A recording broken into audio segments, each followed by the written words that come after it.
जी।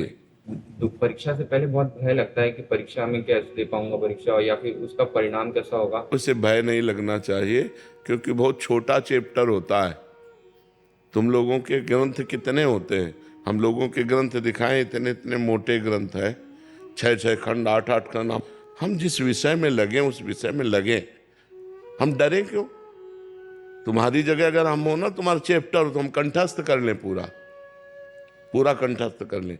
ये क्षमता जानते हो किससे आती है? ब्रह्मचर्य से।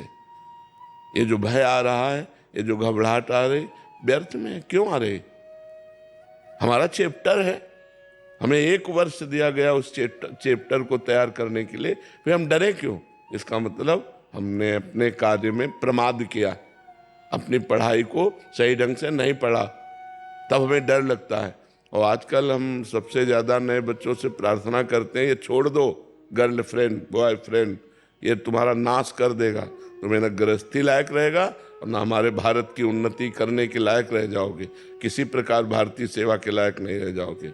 बहुत गंदी आदत ये बच्चे और बच्चियों में फंसती जा रही है। हमारी बात मान लो, जब तक ब्याह न हो तब तक ब्रह्मचारी रहना, और घबराने की कोई जरूरत नहीं है। हम डरें क्यों?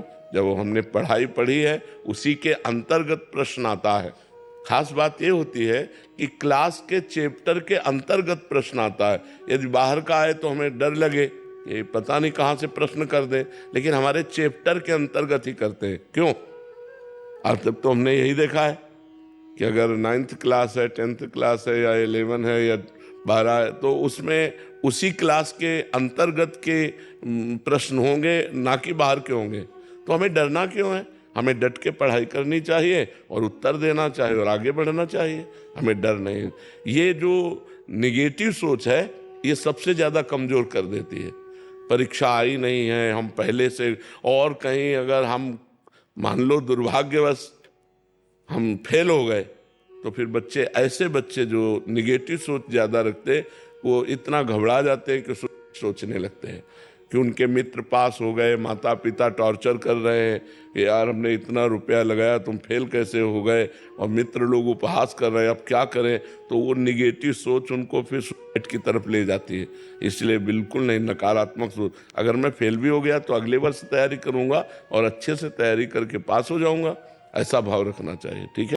कई प्रवचन से सुना है कि सबकी बुद्धि का विकास भी अलग अलग धरा का होता है। तो महाराज जी, अगर बुद्धि ऐसे लघु है कि वो इतना विकसित, ब्रह्मचर्य, ब्रह्मचर्य एक वो पावर है कि बुद्धि को एकदम प्रकाशित कर देगा। ब्रह्मचर्य, ब्रह्मचर्य, ब्रह्मचर्य के बिना ऐसा पशुता नहीं जाती है। ब्रह्मचर्य में दिव्यता, दैविता, दैवी शक्ति जागृत होती है। और ये बच्चे, नए बच्चे ब्रह्मचर्य को कोई महत्व नहीं दे रहे। कोई हस्तमैथुन कर रहा है, कोई व्यभिचार कर रहा है, कोई कुछ कर रहा है, सब गंदी गंदी बातें बढ़ती चली जाती हैं। पहले स्त्री स्त्री का मतलब आकर्षण, पुरुष पुरुष का आकर्षण, ये सब नहीं था। अब जो है ये भी हो गया है कि बच्चे बच्चे में आकर्षण हो गया, स्त्री स्त्री में आकर्षण हो गया। अब कैसे समस्या का समाधान हो? पहले तो था कि चलो स्त्री संयोग, ब्याह हुआ, फिर ये हमने तो कभी नहीं सुना कि स्त्री स्त्री का आकर्षण, पुरुष पुरुष का आकर्षण। अब ये कलयुग की एक नई रीति चल गई है, पुरुष पुरुष का आकर्षण, स्त्री स्त्री का आकर्षण।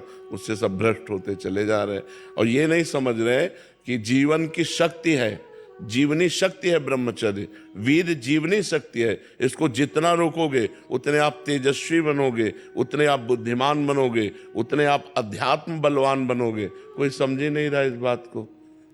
अरे ब्रह्मचर्य से रहो। जब ब्याह हो जाए तो महीने में एक बार केवल स्त्री संभोग के लिए शास्त्र आदेश करता है, वो भी मासिक धर्म के एक सप्ताह बाद। जब पवित्र हो जाए स्त्री तो एक बार संभोग के लिए, गृहस्थ के लिए शास्त्र आदेश करता है, महीने में एक बार। यहाँ क्या हालत क्या है बच्चों की। एक जहाँ तुम बैठे हो, यहाँ एक 12 वर्ष का बालक था, वो कह रहा था मैं हस्तमैथुन से परेशान हूँ, मेरे गर्लफ्रेंड है। अब बताओ क्या हमारी समाज की हालत होगी जब 12 वर्ष का बालक वो गर्लफ्रेंड रखने लगा, 12 वर्ष का बालक हस्तमैथुन करता है, वो क्या समाज में हमारी उन्नति प्राप्त करेगा। तो इसलिए नौजवानों से सबसे प्रार्थना है कि बुद्धि के विकास के लिए और जीवन को सुखमय काटने के लिए ब्रह्मचर्य को धारण करें।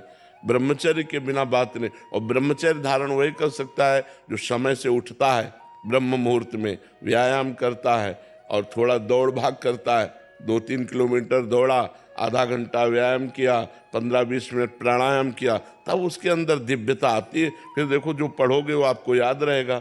जो बच्चे ब्रह्मचर्यहीन होते हैं उनकी स्मृति शक्ति नष्ट हो जाती है। स्मृति नष्ट हो गई तो यही फिर घबराहट पैदा होती, पता नहीं क्या प्रश्न आवे, उत्तर दे पाऊं न दे पाऊं। नकल की जरूरत है, अकल की जरूरत है। अकल खो दिया ब्रह्मचर्य से। अब नए नए बच्चे विद्यार्थी हैं, नशा करते हैं। अरे विद्यार्थी जीवन एक तपस्वी जीवन होता है।